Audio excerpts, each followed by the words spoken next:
Just outside of Ashburton, there is a farm that's just 800 metres long and 400 metres wide, which has consent to farm 19,000 cattle. It's an intensive American-style beef farm, a feedlot farm, and it's by far the biggest one in New Zealand. Cattle, after grazing grass for 6 months, are bunched together in grassless lots, for up to 8 more months while they're fattened up on maize, grains, etc. The farm's not new. It's been there since 1991. People in the region will know it, of course, but we're talking about it because in recent years more and more of its kind have started popping up or will pop up.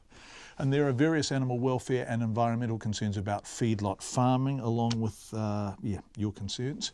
Animal welfare groups SAFE and Fish and Game are both calling for feedlots to be banned in New Zealand before they become prevalent. Here's SAFE's head of campaigns, Marion McDonald, followed by Fish and Game CEO Martin Taylor.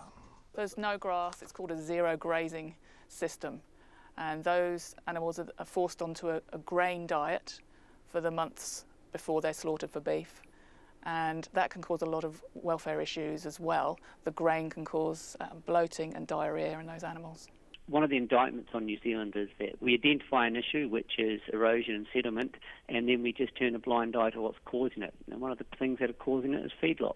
Intensive farming is not good for the country.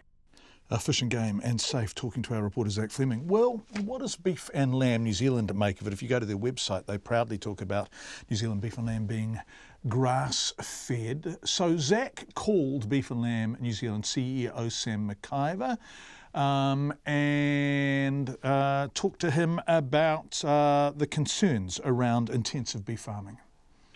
Listen, all farmers, regardless of whether they're grass-fed farmers or grain-fed, they're required to meet central government and local government standards, so whether that's around animal welfare or environmental practice. And, farmers expect of each other that farmers abide by those practices. So every system has got to meet the requirements. And so it's just a case of, at the moment, meeting those requirements. There's, putting 19,000 cattle on a small patch of land compared to, say, putting 5,000 cattle on the same size patch of land, logic dictates that 19,000 cattle will pollute the waterways more. So if New Zealand can leverage our grass-fed image overseas and attract higher prices for what we're great at, because, we are great at putting cows on beautiful, lush green land and farming this grass-fed beef. That's what we've always been good at. Is there a place for this? Do we need to be doing this in New Zealand, or should we perhaps leave grain-fed farming to the places where it's better known, like America and Japan? And our predominant production system in New Zealand is grass-fed. I think it's over 98% of what we produce in New Zealand is grass-fed. We're considered to be the best grass-fed farmers in the world. In fact, farmers travel here from all sorts of places internationally to try and understand what we do and learn from us. We have a temperate climate, and it does suit that free-range outdoor production. So that certainly is our competitive advantage, and I would say today that competitive advantage is actually increasing because we're seeing consumer demand worldwide shifting towards a grass-fed product. So would you like to see 100% of New Zealand's beef be grass-fed?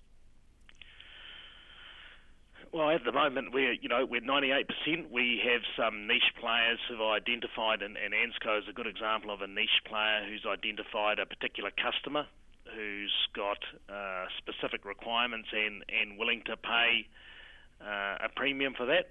For us, it's all about putting the information in front of farmers, and the information we're putting in front of farmers at the moment is that there is a tremendous opportunity in grass-fed production out of New Zealand, and as an organisation, we're very, very excited about the opportunities that sit there for New Zealand grass-fed beef producers. Beef and Lamb New Zealand CEO Sam McIver, and ANZCO, which owns the feedlot farm in Ashburton, wasn't available for an interview today, but said it adheres to the highest standards of animal welfare.